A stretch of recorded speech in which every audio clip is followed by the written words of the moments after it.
Welcome to Forests, Folklore, and Fantasy. My name is Kelly Rice, but I write and publish under my initials, K.M. Rice.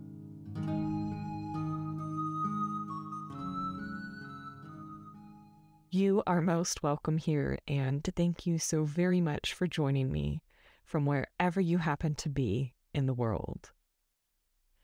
Today, I would like to give you an overview of a holiday you may have never heard of before called Imbolc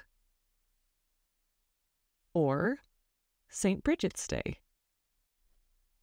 Before I get into the subject matter, however, I would like to open by reading you a piece that I recently wrote that encapsulates late winter and early spring for me where I live. I take the gift of the weak sun, a pale whisper across freckle and pore, welcomed by chickadee and wren, titmouse and jay, who sing above the leaves, disturbed by the towhee brave, foraging amidst this respite from winter's fray. Their songs tell me of the changing light, as surely as the dried grass sweeten air of the day's delights. Messages abound for all to receive, if one just remembers to sit and breathe.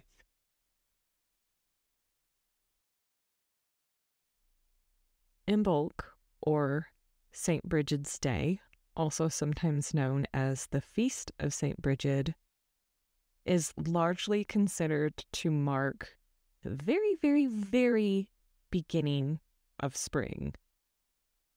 In our modern calendar, it is assigned a specific date, and that is February 1st, and observations often begin the evening before. However, it is likely a very old holiday, a very old celebration, and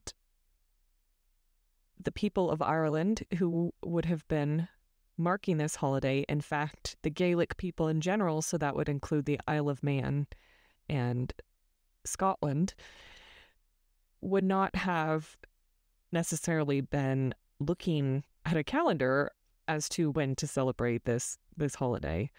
So they had different signs that they looked for in nature. The biggest sign, other than the flowering of local plants and the changes that one could observe in their immediate landscape, would be the first arrival of lambs. So by and large, Imbolc marks the beginning of the lambing season, and as such is very much tied to the plethora of beautiful Irish customs that celebrate the agricultural year. And I should say, it's not only Ireland that has customs that celebrate the agricultural year in such a way, but Ireland and Scotland have a stronger record of these customs for us to read about and engage with than other parts of Europe. So there are 4 festivals that are considered to be Celtic fire festivals, and they all occur on, now again that we have a set calendar, on the first of a month. So Imbolc would be the very first, by our reckoning, of these fire festivals. The next would be the 1st of May, which is also known as Beltane and still survives as May Day. Following that would be a holiday in Ireland known in the past as Lunasa. It's actually the Irish Gaelic word for the month of August. And that holiday is not as extant anymore. It's not really as celebrated anymore.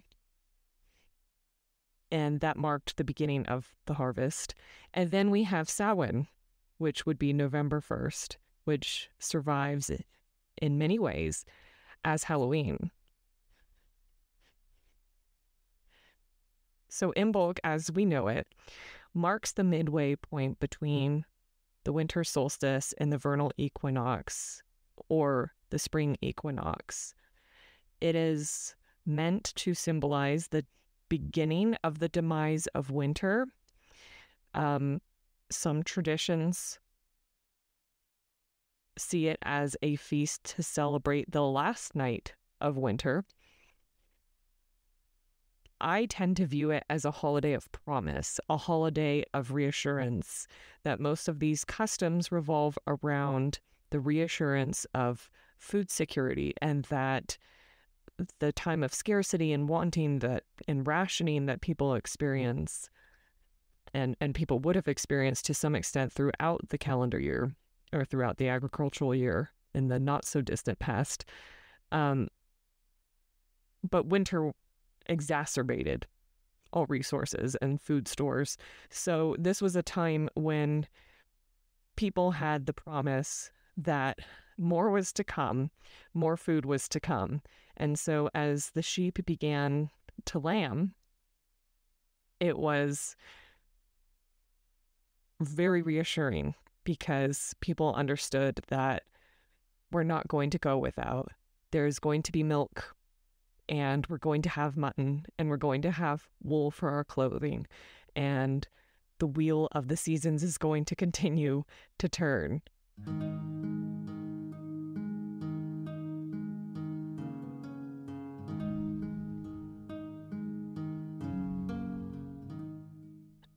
Those of you listening who are familiar with the concept of the Wheel of the Year, either through the Wiccan faith or through familiarity just by moving in neo-pagan circles or maybe identifying as neo-pagan, will of course know what Imbolc is. But to those of you who don't know, I will offer a brief explanation of the Wheel of the Year here. And if you want a deeper explanation, I do have a free recording available on my website that you can go check out, and I'll put the link in the show notes. So the Wheel of the Year is a very recent representation of the agricultural year and the seasonal transitions that we go through.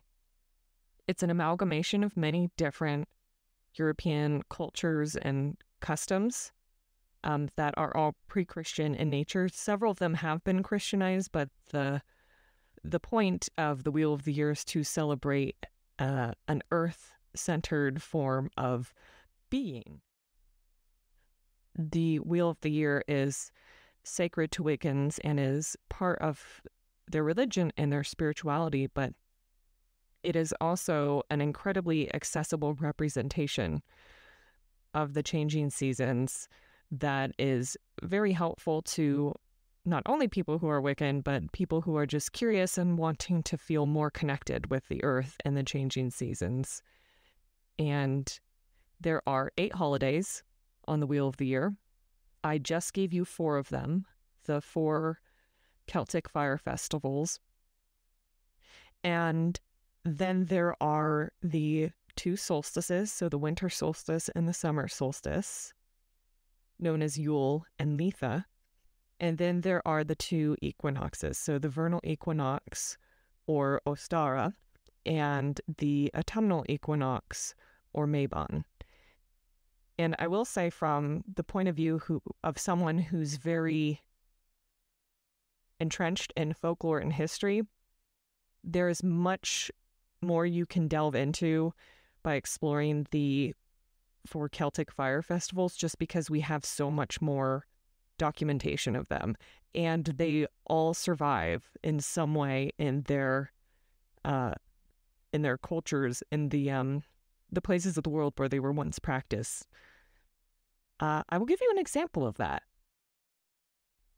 I am recording this in the early days of 2024, and it was just last year in 2023 that Imbolc and slash St. Brigid's Day became a public holiday in Era or Ireland. So it is a nationally recognized public holiday.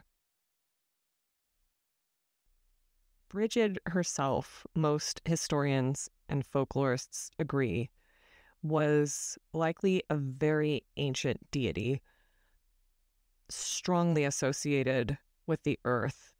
Often she is viewed as a personification of the gifts that the earth can give us, especially in terms of Imbolc and how Brigid is celebrated at Imbolc.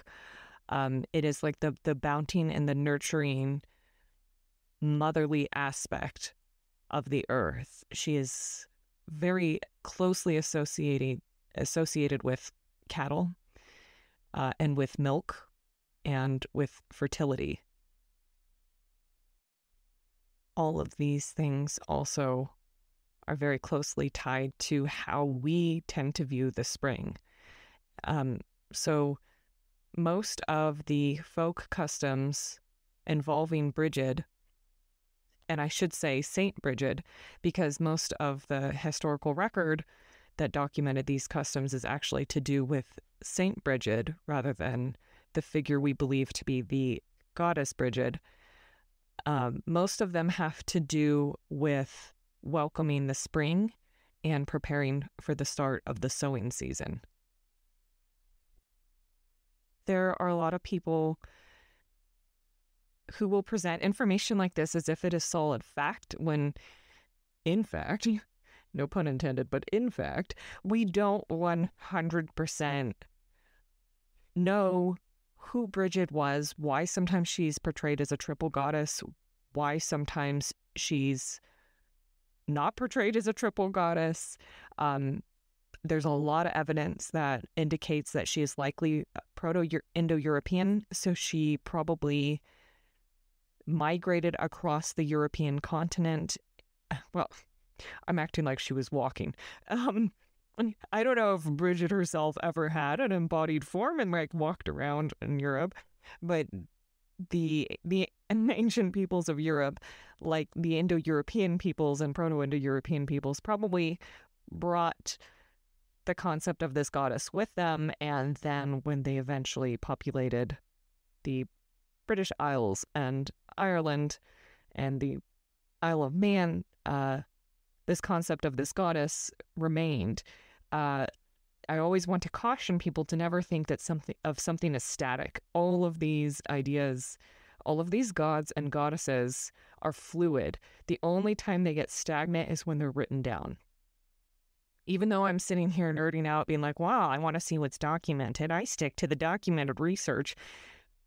I also want to temper that with the fact that this quote documented research was recorded, a recording of what was largely an oral custom and oral customs that had great variations, not only across era, but across location and indeed from family to family. So when I'm saying that Brigid is likely Proto-Indo-European, that's coming at it from a linguistic sense and just from our very nebulous understanding of how ancient European peoples were migrating and where they ended up and what customs were brought with them.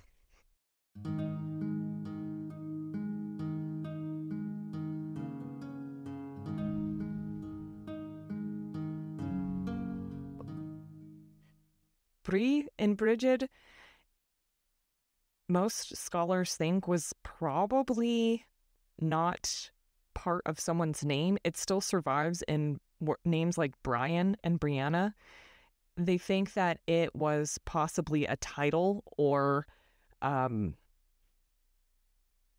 prefix given to, I don't know if I'm using that word properly, but like a prefix or a title given to a person of great honor and reverence, and that as that context was lost, it's possible that it then started being used as a name. It is still a personal name. You can meet plenty of wonderful people named Brigid. In fact, I named my new printer Brigid because She's also, in modern times, considered to be a patron goddess of poets. So I thought, it wouldn't help to have her help me out with anything I'm doing in that creative realm. She's often represented as a smith as well. And then there's the poet aspect that I just mentioned with my printer. And then she is also often depicted as the keeper of an eternal flame, and she also has a strong association with healing water and with wells, which I'm going to talk a bit more about in a moment, as well as the spring, and as well as this being seen as a representation of the nurturing forces of the agricultural world and the seasons in terms of spring bringing back vitality and bringing back food security. There are a lot of different theories of how she became a saint. There actually is still some discussion over if Saint Brigid and the goddess Brigid are one and the same. The evidence pretty heavily points to the fact that she was Christianized, likely because it was very difficult for the people of Ireland to convert to Christianity without bringing this goddess with them, without bringing this, I'm sure there was a lot of anxiety over leaving what we call the old ways behind, as people were practicing them for a reason. They believed that if they interacted with these supernatural beings and that if they conducted these rites, they would find some sense of control over their environment, and they would find some sense of security in terms of the growing season, in terms of their family's health, in terms of their own health, in terms of their survival. So switching to a completely different faith for most regions took several generations. And it seems that Ireland has this really unique history with Christianization, and that it is really pagan. There are so many pagan elements to Irish Catholicism. It's credited with being a bloodless conversion in Ireland, thanks to St. Patrick. At some point, maybe I'll share some thoughts on that, because we don't really know if that's true. I mean, he was the one who told us that. He also told us about, I don't know what happened. God just, killed all the chiefs on the hill of Tara when I spared me. That just proves that he really loves me. I don't know what happened. The other guys, God just split their heads open. I mean, so, things like that make me kind of be really? Nobody else thought there could be another option here, another interpretation? You're just believing this guy? Okay. All right. Well, you guys are going to go with it. I have questions, though. I have questions. Well, we'll leave it at that. I have questions. But other than St. Patrick's somewhat grandiose writing, there are a lot of wonderful pagan elements that you can see surviving in Irish Catholicism, and to the point that Saint Brigid is considered the patron saint of Ireland, or at least the patron female saint. She officially became a saint in the 5th century and was given the incredibly noble title Mary of the Gaels. So I do see some people, and I myself have made this mistake in the past, using the term Gaelic and Celtic interchangeably. And it's kind of like square and rectangle, where sometimes they are and sometimes they aren't. A square can be a rectangle, but a rectangle can't be a square, I think. I don't math, but that's what I'm remembering from my childhood days. However, the Gaels refer to the places where they speak the Gaelic languages, which now is Scotland and Ireland. There's Irish Gaelic, also known just as Irish in Ireland, and then there's Gaelic, or Scots Gaelic, in Scotland. Thankfully, these ancient languages are still alive today. They are under a lot of threats. The populations that would have grown up speaking them as their first language are fading fast. And but they still still exist in pockets. In Ireland, these places are considered Gaeltachts.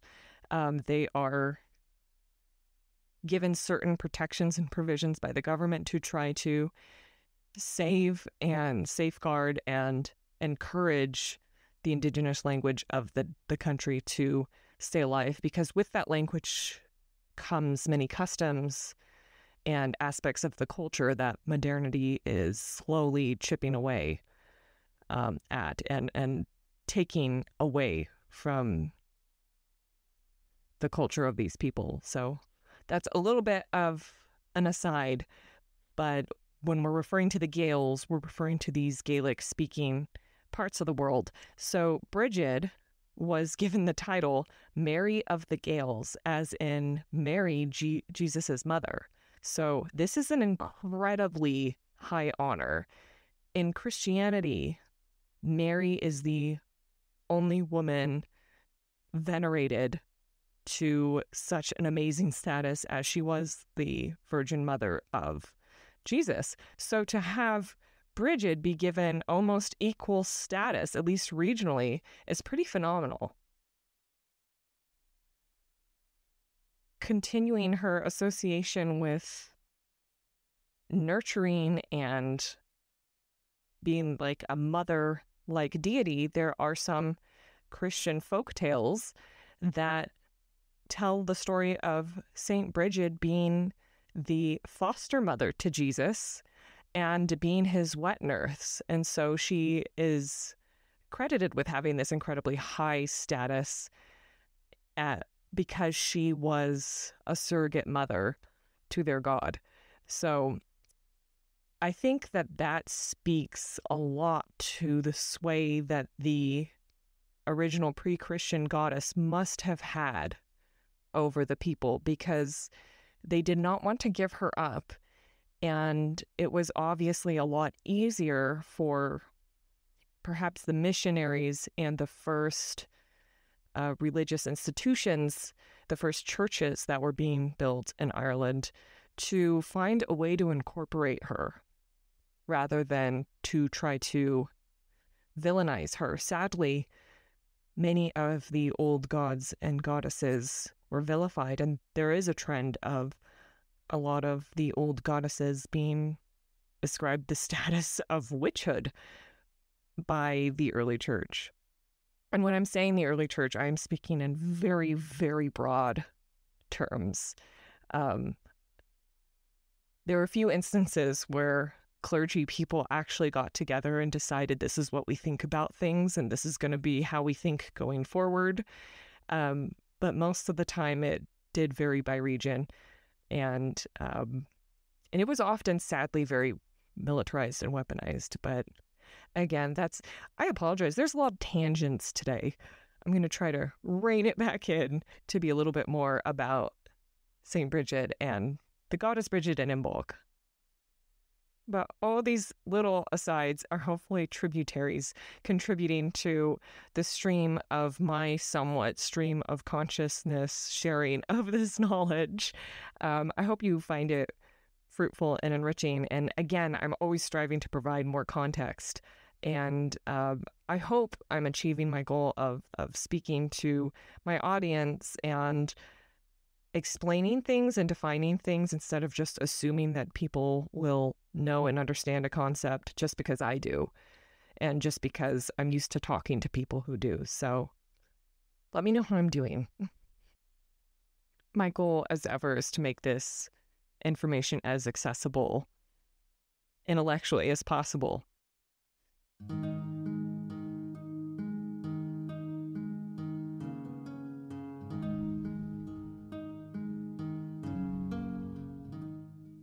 Other than the potentiality of Brigid being a Proto-Indo-European goddess, hence very, very old, we have some archaeological evidence that may support at least an Indigenous Irish celebration or marking of this time of year. Portal tombs and tombs in general in Ireland, mound tombs, usually date back to the Neolithic era and were a form of honoring the dead. And so they would build these stone-enforced structures that sometimes just remained stone, and then the deceased would be placed under them, like the Pulnabron Dolmen in the Burren in County Clare. But then there are those that have been quasi-reconstructed, like Newgrange, which is in the Boyne Valley. There are several passage tombs or burial mounds in that area. One of them is the Mound of Hostages on the Hill of Tara. And the Hill of Tara is a very significant site in Ireland. It is not too far outside of modern Dublin. And it is just, as the name says, a little hill. Well, a hill, but I come from the mountains. I consider it a little hill. And when you stand upon it, you can have a good line of sight of the territory all surrounding you. And there are many Irish myths and legends that take place on the Hill of Tara. There is a very phallic-like stone there known as the Stone of Destiny that is involved in many legends about king-making. And so it was allegedly a place that the kings and leaders and chieftains of Ireland would gather to make decisions and to transfer leadership and to solve disputes and so forth. So it's a very culturally and historically significant place in Ireland that thankfully that was recognized quite a while ago, and these archaeological sites were preserved. And the Mound of the Hostages has an entrance that aligns with the sunrise at Imbolc. It also aligns with the sunrise at Samhain. So I find that really fascinating. Some scholars have postulated that that could just be a coincidence. It seems a pretty heavy coincidence if it is one.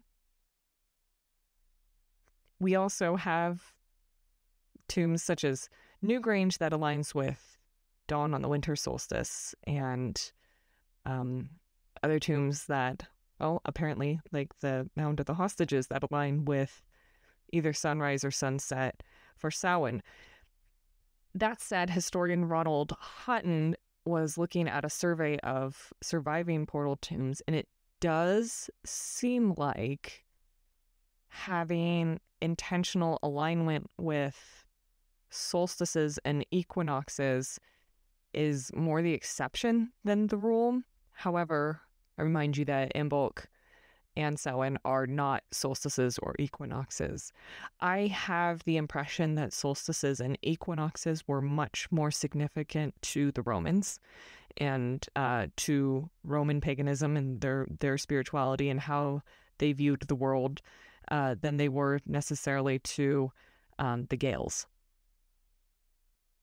But of course, the Roman Empire had a massive influence on the indigenous peoples of Europe. And we can see a lot of the origins of these agricultural holidays either being influenced by Roman customs or occurring in tandem with when the Romans were also marking these different significant points of the year, probably for many of the same reasons. And a holiday I would like to delve into in another episode occurred at a similar timing to Imbolc, and that would be Februa or Lupercalia. So some have also theorized that perhaps Imbolc, as we know it, has some echoes of those customs. But again, we also have counter evidence such as the potential of these tombs being in some form of alignment, and with Brigid herself obviously being a ancient figure. Although that is not to say that Brigid was always associated with Imbolc. But we've got, this is why you have to be such a detective when you're sifting through all of this information. And this is why I say be a little wary of people who say, oh no, this is all fact. It's not necessarily settled fact. It's just we're trying to paint a picture, but we don't have all the paint. So we've got a rough image of what was going on. And this is what we think was happening. This is where we think this holiday came from and why. That said, that is speaking from a strictly academic and historic standpoint. If you're a member of the Wiccan faith, or if you are observing Imbolc as part of your faith, then I think it's very important to have this historical understanding and this folkloric understanding, and to know how nebulous some of this stuff that's passed on as fact by certain people actually is. But by no means should you then choose to interpret your connection with the holiday and your spirituality in this time of year is equally nebulous. The two don't have to flow interchangeably. Everything is always shifting, and perspectives are always changing. And like I said at the start of this episode, nothing's ever stagnant until it's written down. And that's just because it's written down and it's recorded, and that oral history was captured in a moment of time. So that's the other thing, is we're also dealing with essentially snapshots and trying to piece together a whole. But that we'll never be able to do, because like I said too, and customs vary by era, by location, by household. But by all means, if you have your own Imbolc customs, and if I'm saying anything that's making you feel a little uncomfortable because you're choosing to put more faith in working with the goddess Brigid, or in honoring this time of year with the ways that are very much more accepted by the neo-pagan community, then by all means do. Feel free to assign whatever meaning you need to assign, or feel moved to assign to these things. I'm just here to share, I was going to say what we know, but it seems like more of it's what we don't. And that's like just how history works, right? I mean, most archaeologists will tell you that most of what they have to work with is trash, like literally. For whatever reason, most of what's survived, barring incidents like Pompeii, where there was this tragedy that also had a preserving effect on like an entire city, they're digging through ancient trash, like shards of pottery and things that were never intended to survive. So it's like we have people's refuse, and then we have the elaborate tombs if they hadn't been raided by grave robbers. We've got like these extremes, and then just the happenstances of bodies that survived, etc. Jewelry that fell off by the fireplace in Hadrian's Wall and was never found, and archaeologists found it 1,000 years later. You know, things like that. And I don't know why I'm saying all of this, other than to try to help remind everyone of how happenstance a lot of the information is that we have when it goes beyond the historical record. And by beyond the historical record, I mean it wasn't written down.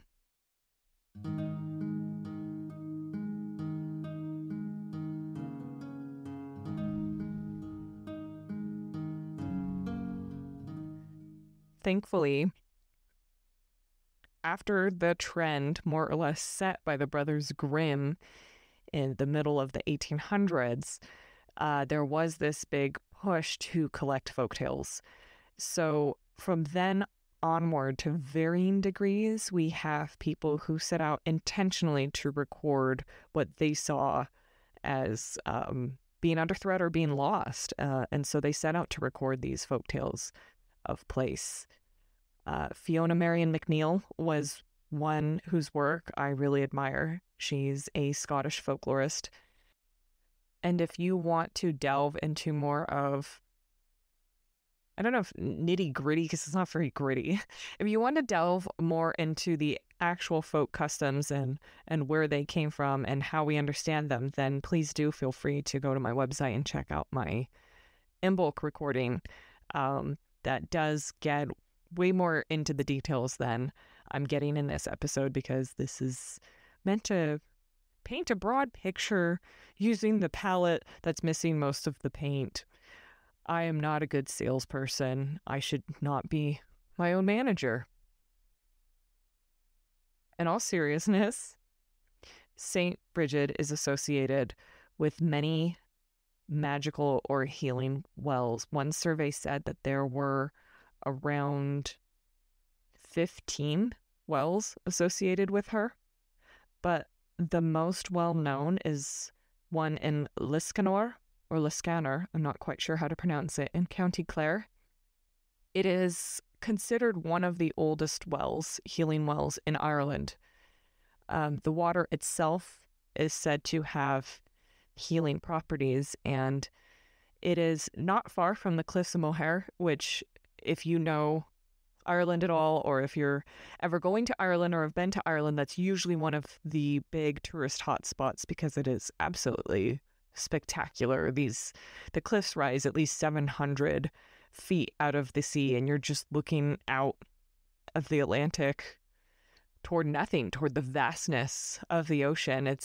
And the wind is ripping through your hair, and I've been there twice, and it's an incredibly soul-stirring experience, and I definitely encourage you to go if you haven't ever had the chance. But each time I haven't been able to pass up the opportunity to visit St. Brigid's Well there.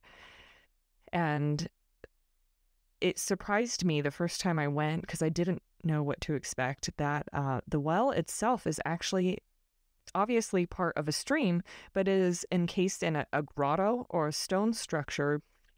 And people come there and they bring pieces of clothing or something dear to an ailing loved one, or they bring the person's photograph.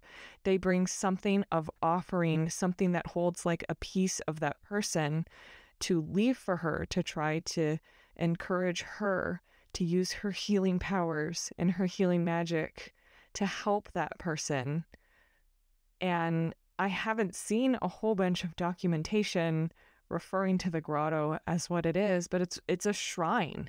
It really is a shrine to St. Brigid where people are leaving these really heartfelt offerings. When I visited in, I believe it was 2016, my aunt at the time was very sick from cancer. And I remember I brought a photo of her and I think a strand of thread from a scarf that I had that was one of our clan's tartans. I know that's Scotland, but there's a strong maternal link to Scotland in my family, and this was my maternal aunt. And since I really, really wanted to help her get better, and I didn't have something more immediate of her, and I really wanted to make sure Brigid could find my aunt, I pricked my own finger and I pressed some of my blood onto the piece of paper because I thought, hey, we share a lot of the same DNA. Maybe this will help. And I brought it with me and I placed it inside the grotto there, and I said a prayer asking for Brigid to please help heal my aunt. Sadly, she ended up passing at a very young age, just a few months after that. And I don't know, it was a moment of reckoning to understand like why so many of us are moved in our spirituality to ask for a supernatural force to intercede, because we really don't want the outcome that's coming, and we're doing what we can in our little sphere, our little realm of control, so that we can at least walk away saying, well, I tried. I didn't know if it would work, but I tried. I did what I could. Because when someone's ill, it's so heartbreaking that there's very little you can actually do. And that's why going to her well in general is, if you are planning a trip, give yourself some emotional space, because if you do look around at all at the little mementos and the trinkets there, it's hard. It's difficult to let in that these are all people who are likely ailing and in need of healing, and their loved ones are leaving offerings there, praying for healing for these people. It's very, very moving.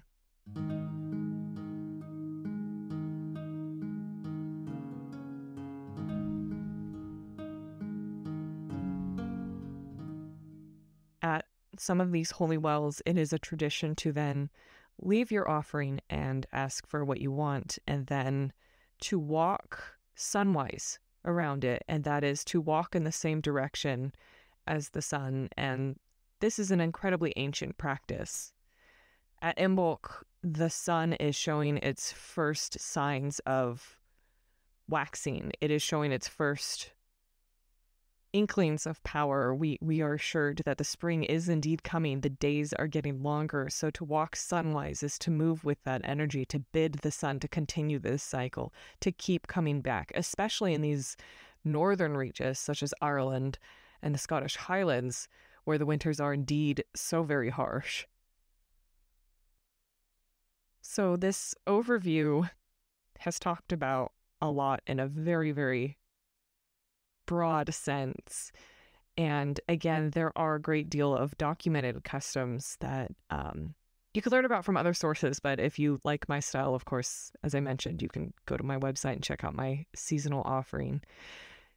But most of them revolve around the theme of welcoming Brigid, either the goddess or the saint, into your home the evening before the 1st of February, as we know it now, and asking her to come in, inviting her in. So it's, in a way, it is asking for spring to enter your life, spring to enter your home, for the promise of warmth, for the promise of all of the nurturing qualities of spring and all of that nourishment to come into your life.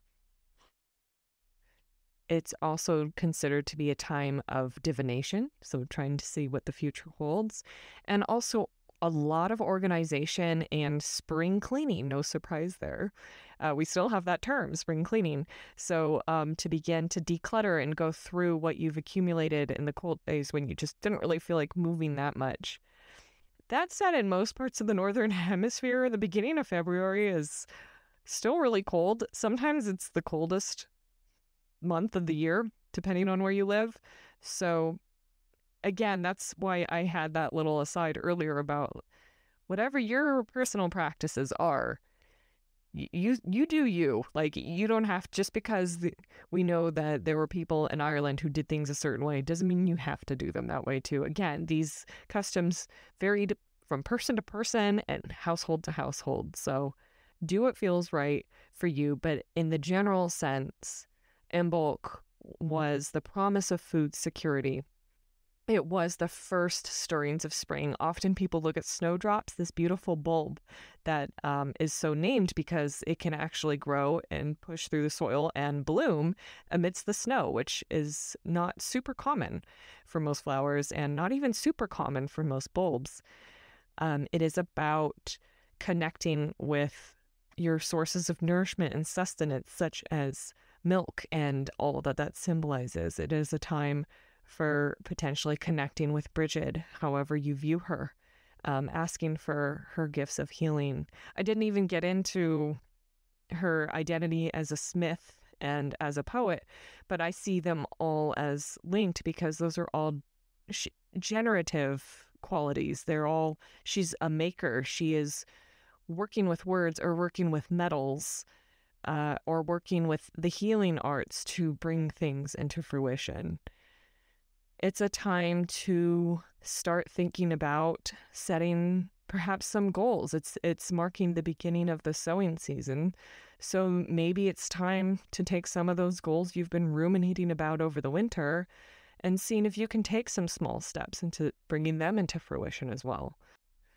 So there are many different layers to this holiday and several different ways you could interpret it, but those are the overarching themes that have been my takeaway from my research. And in our traditional American society, we don't really have a lot. I mean, we have Valentine's Day, but other than that, we don't have a lot going on between Christmas and Easter. So it's really fun to stay connected. And in fact, it's very grounding to stay more connected with the changing seasons in the more nuanced way that walking the wheel of the year can provide. by not only marking the solstices and equinoxes, but the midway points as well. That means there's a total of 8, I'll call them holidays, that you can observe throughout the year. And they don't all have to be flashy. They don't all have to be big parties. I observe Imbolc, and I do it in a very, very quiet way. Even just listening to this episode and growing your awareness of this holiday and these customs and what they represent can be counted as a form of observation. So know that know that in the busy world of the modern landscape that we find ourselves in, there are room for as many different interpretations of this holiday and the customs as there are different types of people. Thank you, as always, so very much for listening. It has been a privilege to have you join me. I hope you learned something useful. And again, if you're interested, my Imbolc offering is at my website under the offerings section. Feel free to check it out. It will only be available seasonally, so as we move into Ostara, it will go away. I mean, it's digital, so it doesn't ever really go away, but you know what I mean.